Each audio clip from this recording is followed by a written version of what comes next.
নমস্কার সবাইকে, স্নেহাস ক্রিয়েশনে আপনাদের সবাইকে আবারও স্বাগত জানাই। তো আজকে একটা আমি অন্য ধরনের রেসিপি নিয়ে এসেছি, যেটা হলো গিয়ে কাঁচা কলার চমচম। তো এটা বেসিক্যালি এটা আমার মায়ের রেসিপি। তো দেখো, আমার মা এখন কেটে নিচ্ছে কাঁচা কলা। তো কাটার পর এটাকে এখন আমি সিদ্ধ বসিয়ে দেব। এটা নুন হলুদ ছাড়া আপনারা সিদ্ধ করবেন। তো সিদ্ধ করার পর দেখুন, এটা আমি এখন একটা বাটির মধ্যে নামিয়ে নেব। আর যদি আপনাদের ঘরে যদি হঠাৎ গেস্ট চলে আসে, তো আপনারা এটা বানিয়ে খাওয়াতে পারেন। তো কেউ খেয়ে বুঝতেই পারবে না যে এটা কাঁচা কলা দিয়ে বানানো হয়েছে। তো এখন এটাকে ঠান্ডা করে ব্লেন্ড করে নেব। তো ব্লেন্ড করার সময় আপনারা এটা সম্পূর্ণ জল ছাড়া ব্লেন্ড করবেন। অনেকেই তো কাঁচা কলা খেতে ভালোবাসে না, তো আপনারা এইভাবে বানিয়ে ওদেরকে দিতে পারেন। তো এখন আমার ব্লেন্ড করা শেষ। এখন আমি একটা চামচের সাহায্যে এটাকে বাটির মধ্যে নামিয়ে নিচ্ছি।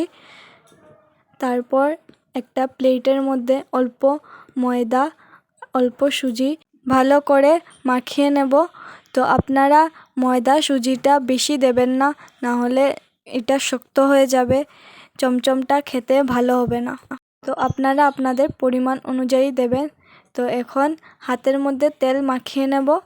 তারপর এটাকে ছোট ছোট লেচি কেটে এটাকে আমি এখন লম্বা লম্বা করে শেপ দিয়ে দিচ্ছি।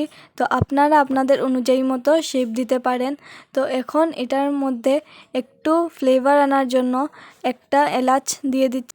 তো আপনারা চাইলে ভিতরে এটার মধ্যে কাজু, তারপর আমন্ডস, ড্রাই ফ্রুটস যে কোনো কিছু দিতে পারেন। তো আমি দেখো এলাচ দিয়ে দিচ্ছি।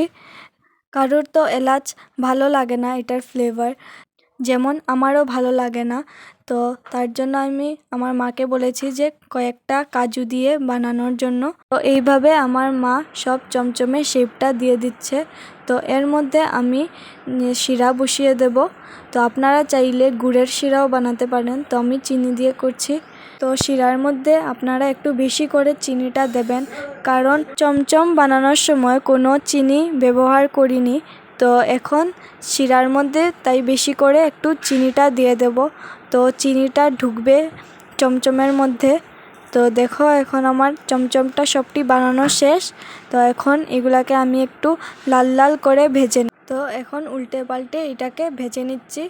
তো দেখুন, আমার লাল লাল করে ভাজা হয়ে গেছে। তো এটাকে এখন আমি তেল ঝরিয়ে নামিয়ে নিচ্ছি। তো নামানোর পর অল্প সময় এটাকে একটু ঠান্ডা করে নেব। তারপর এটাকে শিরার মধ্যে দিয়ে একটু সময় ফুটতে রেখে দেব।